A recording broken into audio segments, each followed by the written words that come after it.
Assalamualaikum warahmatullahi wabarakatuh. Ibu-ibu bagaimana kabarnya? Sehat hari ini? Alhamdulillah. Ya, oke ibu-ibu. Pertama-tama marilah kita panjatkan puji serta syukur kita kehadirat Ilahi Robbi. Alhamdulillah pada kesempatan kali ini kita semua bisa kembali berkumpul bersama untuk melaksanakan kegiatan P2K2. Dalam program ini ibu-ibu, tentu ini merupakan salah satu program dari Kementerian Sosial untuk membina ibu-ibu supaya lebih sejahtera ya gitu atau meningkat kesejahteraannya. Baik ibu-ibu, eh, pada kesempatan kali ini kita akan melanjutkan pembahasan dari sesi-sesi sebelumnya, tapi sebelumnya apakah ibu-ibu masih ingat apakah pembahasan-pembahasan yang pernah kita bahas di bulan yang lalu, bulan sebelumnya? Masih ada yang ingat atau tidak? Coba coba cek ya, PR-nya dikerjakan nggak PR-nya? Latihannya. Oke, mana coba lihat saya. Oke. Oh, ini ya.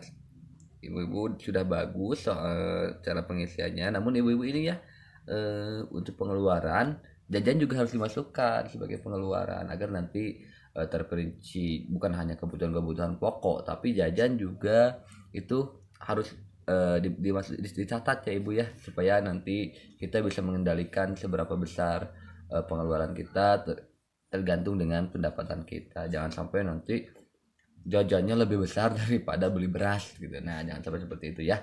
Oke, itu oke untuk ini saya udah cek. Coba ibu-ibu semuanya. Ini bagus, ini udah cukup terperinci. Terus gimana? Apakah pembelajaran yang kita pelajari di bulan lalu itu sudah diterapkan belum di rumah masing-masing? Oke, kalau sudah diterapkan bagus ya. Itu harus diterapkan ibu-ibu karena dengan cara seperti itu kita bisa mulai belajar bagaimana mengendalikan anggaran eh, agar tidak limit atau tidak bengkak gitu, pendapatan sedikit tapi pengeluaran besar, nggak begitu, tapi kita bisa mengerem keinginan kita itu berdasarkan pendapatan kita ini berapa nih, cuma segini pendapatannya, ya udah berarti kita harus bisa menentukan mana aja hal-hal yang menjadi prioritas kita dan mana aja hal-hal yang bisa kita tunda terlebih dahulu. Jadi kita harus bisa membedakan mana yang disebut dengan keinginan dan mana yang disebut dengan pendapatan. Oke, untuk mengingat kembali materi di bulan lalu, kita coba review dulu ya. Review nonton dulu film ini, rangkuman mengingatkan kembali ini untuk mengingatkan ibu-ibu kembali terkait materi pembelajaran yang sudah kita bahas di bulan lalu. Oke. Oh, karena tidak ada filmnya agak susah. Mungkin sekarang kita bacakan saja ya. Bacakan saja ya sebentar ibu-ibu ya.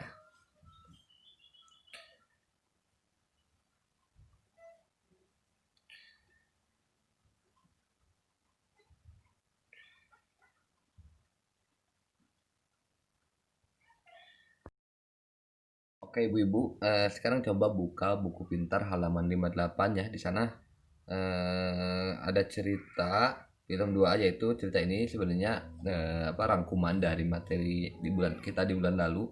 Ini hanya untuk mengingat kembali supaya ibu-ibu tidak lupa ya kepada materi-materi yang sebelumnya. Oke, karena kita gak bisa memutar video hari ini, mungkin kita baca bareng-bareng aja ya. Sini film 2A mengelola uang dengan bijak. Oke. Ibu Lili, ibu-ibu, uang rumah tangga perlu dikelola agar pengeluaran bisa seimbang dengan pendapatan. Semakin terbatas pendapatan kita, semakin harus terampil kita mengelola uang rumah tangga kita. Ibu Lili, hitung pendapatan dan pengeluaran dalam 1 bulan. Kemudian tentukan pengeluaran apa yang termasuk kebutuhan dan apa yang termasuk kepada keinginan. Terus yang selanjutnya, buatlah anggaran bulanan, yaitu rencana pengeluaran yang seimbang. Jumlahnya dengan perkiraan pendapatan dalam 1 bulan. Utamakan pengeluaran yang merupakan kebutuhan. Terus selanjutnya, seringkali beberapa anggota keluarga perlu uang secara bersamaan untuk kebutuhan yang berbeda. Bicarakan dan sepakatilah bersama-sama kebutuhan yang harus didahulukan. Terus dan yang terakhir, gunakan uang sesuai dengan anggaran yang ada. Kita kita bisa kita bisa memakai sistem amplop dan membuat catatan kas harian untuk mengendalikan pengeluaran. Nah, begitu ibu-ibu, bagaimana? Mudah kan? Nah, itu ya ceritanya. Nah, secara garis besar cerita tersebut mengingatkan kita tentang materi yang telah dibahas sebelumnya, yaitu bagaimana cara mengelola keuangan, mengelola anggaran eh, keuangan kita. Kita harus mampu mengelola keuangan kita supaya tidak bengkak, supaya tidak besar pasak, lebih besar pasak daripada tiang. Kita harus bisa menyeimbangkan antara pengeluaran dan pendapatan ya, supaya nanti tidak bengkak dan terlilit hutang. Nah, karena banyak ibu-ibu daripada masyarakat atau ibu-ibu yang terlilit hutang, yang merasa hidupnya kesulitan itu karena ada beberapa faktor. Pertama memang karena faktor pendapatan yang minim, kedua adalah karena pengelolaan uang yang tidak baik. Pengelolaan uang yang tidak baik itu akan menentukan, nantinya akan membuat ya sulit ekonomi juga, nanti akan terlilit hutang dan sebagainya. Besarnya pengeluaran ya, apalagi pengeluaran yang sifatnya hanya sekedar keinginan bukan kebutuhan tapi diutamakan. Nah itu kalau kita tidak bisa mengendalikan anggaran semacam itu dengan baik, maka itu akan membuat sistem perekonomian di keluarga kita menjadi tidak seimbang, jadi kacau gitu ya. Ya ibu-ibu, oke selanjutnya kita masih ada semangat ya. Oke, selanjutnya mari kita bermain dulu ibu-ibu ya, sebelum kita memulai materi yang di sesi 2, di modul 2 tentang pengelolaan keuangan keluarga ini. Kita coba agar lebih semangat ya, kita coba bikin permainan dulu. Oke ibu-ibu, begini permainannya. Nanti semuanya berhitung ya, mulai 1, 2, 3, 4. Nah nanti kan ini ada 20 nih. Nah nanti untuk kelipatan 5, ibu-ibu lalu bukan bilang angka, jangan gini, 1, 2, 3,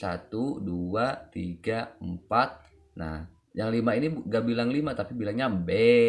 Nah gitu, udah gitu 6, 7, 8, 9 B, 10, 11, 12, 13, 14 B, 16, 17, 18, 19 B. Jadi untuk kelipatan 5 itu bilangnya B gitu ya. Ya begitu ibu-ibu ya. Coba kita coba dari ini paling kanan. Oke, paling kanan coba. Iya, 1, 2, 3, 4 B. Ya. 5, 6, 7, 8, 9 B. Ya begitu.